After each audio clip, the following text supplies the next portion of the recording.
No? So, all dropping gems. Yeah. Yeah.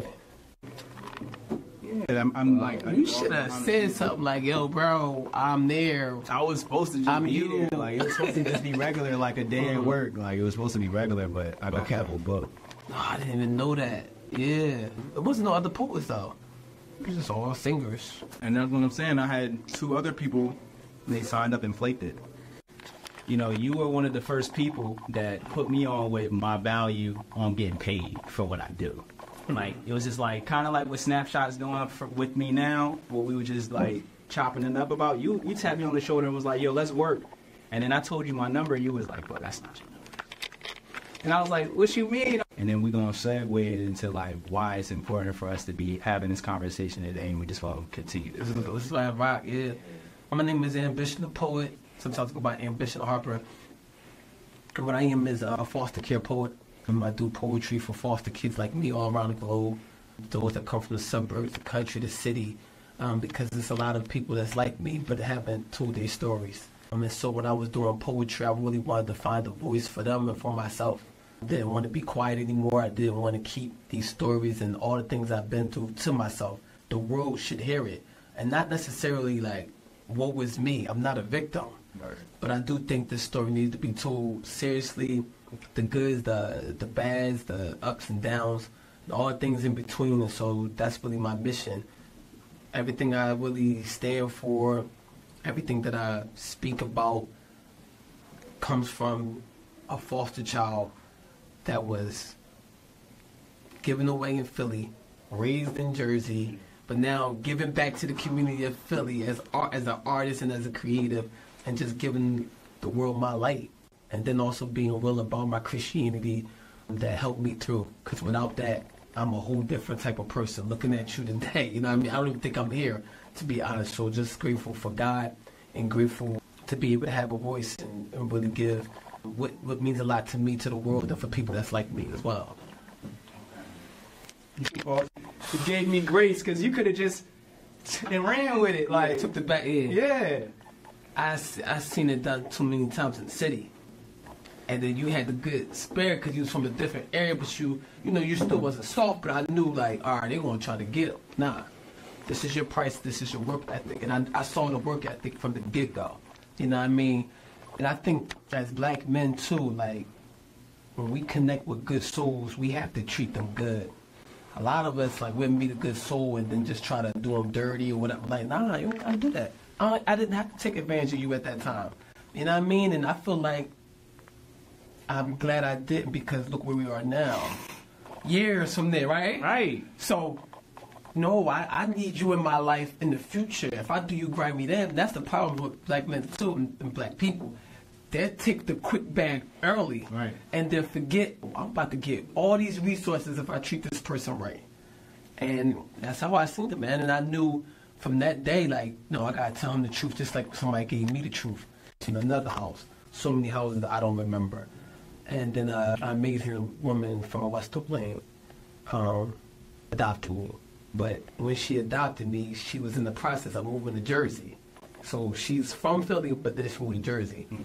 And then I end up in a small town called Sicklerville, New Jersey. Yeah. And then from there, it's a blur. Like, it's just a lot. You know what I mean? But coming from the city, dealing with suburban kids, but I still look like I'm from the city. Right. And now they're bullying me because I come from an impoverished neighborhood. And I look like poverty. Back in, I don't care what nobody says, I always say on all the interviews, back in the 90s when you were poor, you look poor. Because of the way I look like, the way I dress. They know I don't look like my mom. They know it. Everybody knows that the energy ain't there. You can just tell, like, there's a certain energy you carry with your family members. There's something about it. But they know that I'm a foster child. So I'm going through all of that. And then I'm starting to rap. I'm starting to write stories, which started from anger. They started from pain, you know what I mean, about how I really felt. And in my mom's house, you couldn't fight. So you had to, like, you got to write it, you got to argue it. You can't fight in that house. So I'm like, all right, how am I going to do this? So I start rapping. And, you know, like every other little black kid, I wanted to be a rapper at the time. But my mom is serious about becoming something. Not going back to drugs, not going back to the hoods I come from, but being empowered, being stronger, being better with my spirituality. Because at that time, I'm angry. I'm not gonna say I'm depressed. Love me, I love you. I'm not trying to hear that. Some guy named Christ love you. Yeah. Yo, we from nice town. I'm from Philadelphia, and you're telling me that someone loves me. You're telling me you love me. How? Look at where I come from. You know what I mean? So, do all of that to sum it up. Now I'm here as a reporter, reporting on what happened, how it happened, and how I even got here. So all the stories about what happened, how it happened, where I'm going, why I'm even here, who's this guy yelling at you when he's doing his poetry, why he's so passionate, why he be moving so much. It's just a big ball of emotion and stories that I want to give to the world. When did you start converting the frustration or the confusion or whatever emotion you were going through into art? You know what I mean? Yeah, I think for me it just naturally was happening. Like, there was so much happening to me where it just started spilling out. Like, I'm just starting to write it down. Like, this is how I feel, because it was like, the reason why, I always tell people, like, I believe artists, we become artists because there's so much inside that we have to spill it out, or we can go crazy. Like, we can't keep all of that emotion and memories, to me, like, inside. So I'm like, I gotta write this down. I have to take time to say this out loud to somebody. You know what I mean? And like therapy, they got me in there, but it ain't really, he not really listening to what I'm saying the way I think he should. I need to put this in a certain light for somebody to hear it.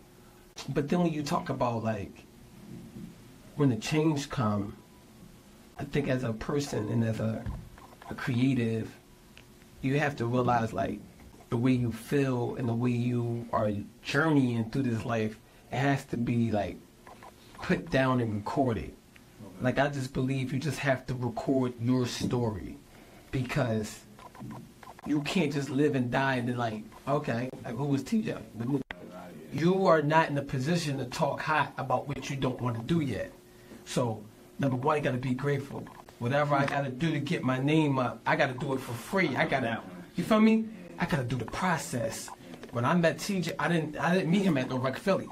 We was in South Philly. We was doing it in this little, I don't know what's going on, but we doing it. And I ain't have the money to pay for rehearsal space, so we used that. Yeah. I was grateful that you gave me that space. Not saying, I don't want to be in South Philly because I'm here. No, calm that down. No ego.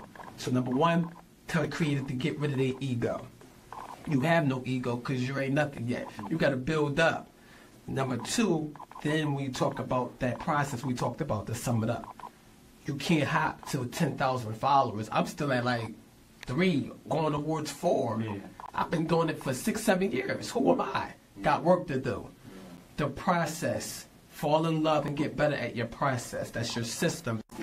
Your destiny belongs to you, and you are watching someone else, and that is unacceptable. Do whatever it takes to get to where you need to go for you and for your life. Not for what you saw, not for what you're trying to emulate. You are in your own process. Last but not least, there's this story in the Bible. There's this guy named Gideon.